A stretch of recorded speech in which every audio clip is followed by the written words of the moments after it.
Welcome to the weekend edition of the Fast Five by Fear and Greed. I'm Michael Thompson, and hello, Sean Aylmer.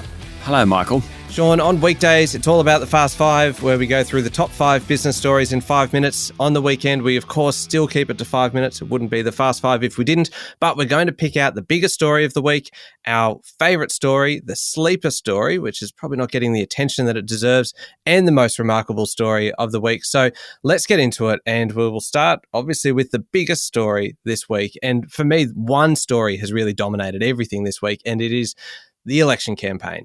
Last Sunday, the Prime Minister visited the Governor-General to call the election, and then it was on. So between them, since then, Scott Morrison and Anthony Albanese have been all over the place. They've been to Sydney, all parts of Sydney, the New South Wales South Coast, the Hunter region, Tasmania, Melbourne, Geelong, a whole bunch of places. They've had policy announcements and discussions on Medicare, jobs, welfare payments, oil refineries, asylum seekers, heaps more. There's been hecklers, protesters, a basketball hit the Prime Minister in the head, and the opposition leader couldn't name the unemployment rate. We have 5 weeks to go, Sean. We've had a lot in just 1 week. You can only imagine what's going to happen in the next 5 weeks. Until then, business, though, seems to be in a bit of a holding pattern, waiting to see what happens on election day. I totally agree with you, Michael. That story dominated the week, and I'm afraid to say it's going to dominate the next 5 weeks. Yeah, certainly will. All right, what do you reckon was the most remarkable story this week? Oh, look, for me, it was what happened in global markets. There are a couple of really important figures. In the US, the inflation rate pushed to 8.5%. That's the highest in 40 years.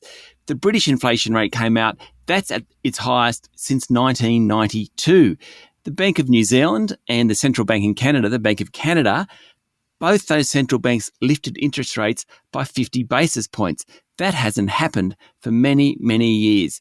This week, central banks and statistics really showed that inflation is getting out of control and there needs to be something done about it. Yeah, that is a pretty remarkable story. Just the stats and the fact that that is a global story, all happening at once this week. So I agree with you. It is the remarkable story of the week. Sleeper story, Sean, the one that's maybe not getting the attention that it deserves. What do you reckon? Oh, for me, it's lithium. It's the hottest commodity in the world at the moment, and Australia is the biggest producer of it. Now, we've had a couple of leaders of the sector come out this week and say there's just not enough lithium in the world to go around. It's going to become a massive export for Australia. Companies like Pilbara Minerals, Mineral Resources, Alchem, they're all going to do really, really well out of this boom in lithium. Lithium, of course, is used in batteries, and there's going to be many, many of those needed in coming decades. What about you, Michael? Oh, look, mine's probably wouldn't be much of a sleeper story for anybody renting at the moment or looking for a place to rent, but rents have soared in the last year, and we kind of found out this week how much they've soared by. It's up an annualised rate of about 12% in the cities. In Brisbane, it's up 21%, Sydney up 19%. So why is it a sleeper? Really kind of 2 reasons. One, in the first year of the pandemic, remember, rents actually fell right back and vacancy rates were higher. Landlords had to drop rents to fill them. Been a major reversal since then. And in some towns, the vacancy rate's actually at 0, which is quite incredible. The main reason, though, why it's a sleeper story is because this goes to the cost of living issue that we've been talking about. The cost of food, the cost of electricity, petrol prices, you put it all together and rents, yeah, they got a bit of attention this week, but really it is going to become a really big issue how both political parties respond to this cost of living issue that could help decide the outcome of the election.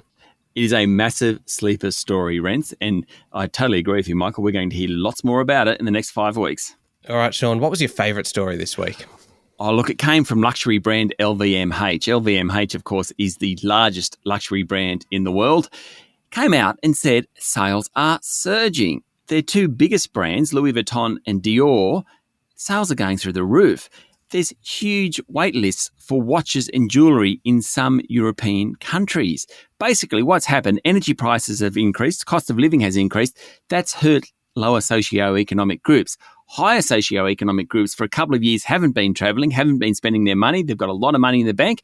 Now they're spending it big time. It's my favourite story of the week because I just think it's voyeurism to see how well some of these luxury brands are doing at the moment. Interestingly, the ones within the LVMH group that aren't doing so well are the alcohol parts of it, Moet and Hennessy Cognac. They're actually only up 2% for the first 3 months of this year.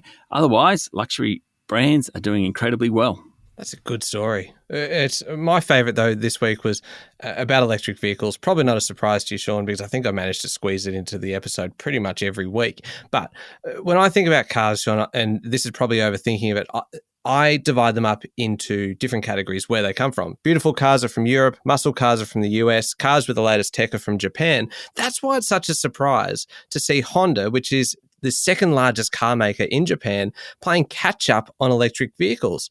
This week, they announced they're going to spend $40 billion to shift towards EVs over the next decade. A lot of it going into research and development to try and have 30 electric models available worldwide by 2030 and be making about 2 million EVs per year by then. At the moment, they've only got one. Anyway, talk about playing catch up. Isn't that incredible? Ford, BMW, Volvo, all miles in front of Honda. But Tesla really is going to take some beating. Yeah, I think I agree with you on that, but at least Honda's having a go now. Yeah, they certainly are. All right, there we go. 5 minutes and pretty much everything you need to know in the world of business. Thank you, Sean. Thank you, Michael. We'll be back on Monday morning with the top 5 business stories in 5 minutes. I'm Michael Thompson, and this is the Fast 5 by Fear and Greed.